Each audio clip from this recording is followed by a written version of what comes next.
నమస్కారం.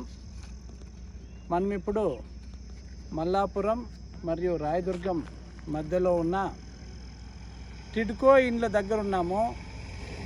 గత 7-8 సంవత్సరాలుగా ఇక్కడ దాదాపుగా 1780 ఇళ్ళు అనుకుంటాను. 1780 ఇండ్లు 125 కోట్లతో అప్పట్లో తెలుగుదేశం ప్రభుత్వం ప్రతిష్టాత్మకంగా చేపట్టిన టిడ్కో ఇండ్లు ఈ దుస్థితిలో ఉన్నాయి. ఇప్పుడు ఎందుకు గృహ నిర్మాణ శాఖ మంత్రిగా ఉన్న కాలువ శ్రీనివాసులు గారు దీన్ని పూర్తి చేయలేకపోయినారు?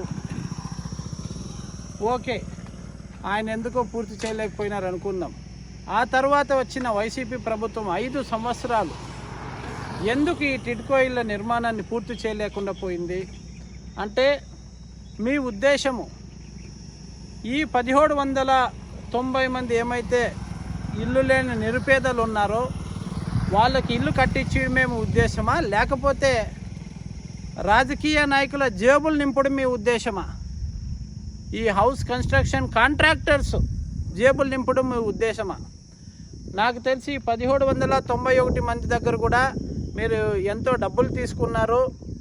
ఇంత కట్టండి, మీకు టిడ్కో ఇండ్లు ఇస్తామని చెప్పి ఆ 1791 మందికి నేను ఇప్పుడు నా ఫోన్ నెంబర్ ఇస్తున్నాను. మీరు కాల్ చేయండి, మీ కష్ట నష్టాలేమో మాకు తెలియజేయండి. రాబోయే మన ప్రభుత్వంలో మీ కష్ట నష్టాలను తీరుస్తానని చెప్పి మీకు హామీ ఇస్తున్నాను. నేను రైతు గుర్తుకు పోటీ చేస్తున్నాను. రాయదుర్గం నియోజకవర్గం ఎమ్మెల్యే అభ్యర్థిగా రైతు గుర్తుకు నేను పోటీ చేస్తున్నాను. ఇది దృష్టిలో పెట్టుకోండి. నాకు ఓట్లేసి గెలిపించిన వెంటనే జూన్ 4 ఎలక్షన్స్లో, జూన్ 4 కౌంటింగ్లో నేను గెలిచిన తక్షణమే ఈ టిడ్కో ఇండ్లు ఏమైతే ఉన్నాయో వీటిని సత్వరంగా తక్షణ చర్యగా వీటిని పూర్తి చేసేకి చర్యలు తీసుకుంటానని చెప్పి మీ అందరికీ హామీ ఇస్తున్నాను. నా ఫోన్ నంబరు, నా పేరు గౌని ప్రతాప్ రెడ్డి. నేను లోకల్ లీడర్ని. మాటలు చెప్పి వెళ్ళిపోయేవాడిని కాదు. మీ బిడ్డని, మీ రైతు బిడ్డని నేను.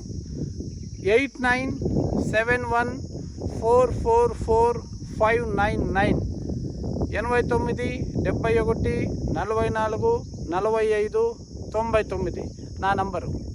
ఈ నంబర్కి మీరు ఫోన్ చేయండి. ఈ 1791 మంది ఎవరైతే ఈడ ఇల్లు కోసము దరఖాస్తు చేసుకున్నారో, మీరు ఏం కష్టం పడి ఆ ఫీజు ఏమైతే వాళ్ళు అడిగింటారో అది కూడా కట్టింటారు. ఆ డబ్బులు కూడా మీకు గత 7-8 సంవత్సరాలుగా మీ డబ్బులు కూడా బ్లాక్ అయినాయి. అర్ధాంతరంగా వీటిని ఆపేసినారు.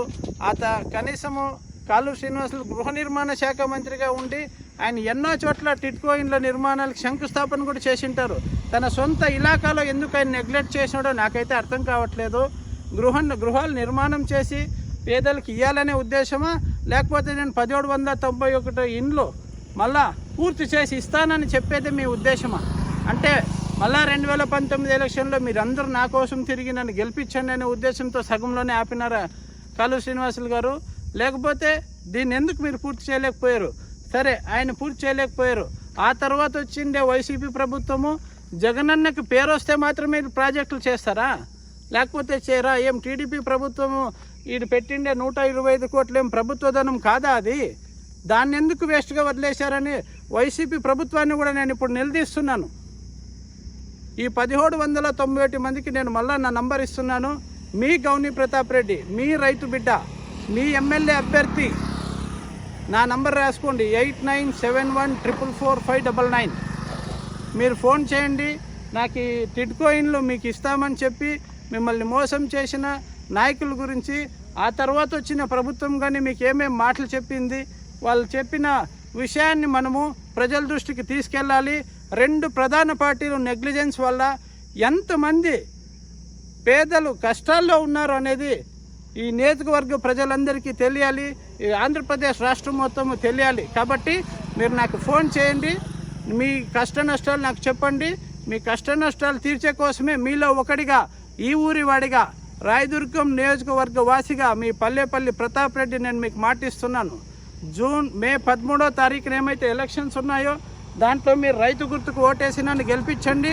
గెలిపించిన క్షణం నుంచే జూన్ 4వ తారీఖు ఎలక్షన్స్ వచ్చిన క్షణం నుంచే నేను మొట్టమొదట తీసుకుపోయే అంశంలో ఇది కూడా ఒకటి. టిడ్కో ఇండ్ల నిర్మాణాన్ని పూర్తి చేసి ఈ 1791 మంది నిరుపేదలు గృహప్రవేశం చేసి సంతోషంగా ఉండేటట్లా చూసుకునే బాధ్యతను నేను తీసుకుంటానని చెప్పి మీ అందరికీ హామీ ఇస్తున్నాను. అలాగే మనం ఎవరైనా కానీ ఇల్లు కట్టుకుంటాం. ఈ ఊర్లో కాలు శ్రీనివాసులు గారు కూడా ఇల్లు కట్టుకున్నారు. ఇలాగే అర్థాంతరంగా వదిలేసుకున్నారా? వాళ్ళ ఇల్లు పూర్తి చేసుకొని వాళ్ళు గృహప్రవేశం చేసుకున్నారు కదా. మెట్టుకోని రెడ్డి గారు కూడా ఇల్లు కట్టుకున్నారు. వాళ్ళ ఇల్లు పూర్తి చేసి వాళ్ళు గృహప్రవేశం చేసుకుని వాళ్ళు పిల్ల పాపలతో ఉంటున్నారు కదా. పేదలంటే అంత నెగ్లిజెన్సా వీళ్ళకి? ఈ నెగ్లిజెన్స్ పోవాలంటే ఒక్కసారి బుద్ధి చెప్పండి. ఫ్యాను సైకిల్ వదిలేయండి. రైతుల గుర్తుపెట్టుకొని రైతు గుర్తుకు మీరు ఓటేయండి. మిమ్మల్ని మీరు కాపాడుకోండి అని చెప్పి రాయదుర్గం నియోజకవర్గ ప్రజలందరికీ పేరు పేరున చేతులెత్తి మొక్కి మిమ్మల్ని మీకోసం నిలబడ్డ మీ ప్రతాప్ రెడ్డిని మీరు అసెంబ్లీకి పంపించండి. ఈ వాయిస్ అసెంబ్లీలో వినిపించాలా. మీ వాయిస్గా నేను మాట్లాడతా, మీ నొప్పిగా నేను మాట్లాడతా, మీకోసం నేను పోరాడతా. నాకు అవకాశం ఇవ్వండి, మిమ్మల్ని మీరు గెలిపించుకోండి అని చెప్పి ప్రతి రాయదుర్గం ఓటర్కి, ప్రతి రాయదుర్గం ప్రజలకి నేను సెలవిస్తున్నాను. జై రైతు, జై జై రైతు. రైతు దేవోభవ, రాయదుర్గం ప్రజలు దేవోభవ.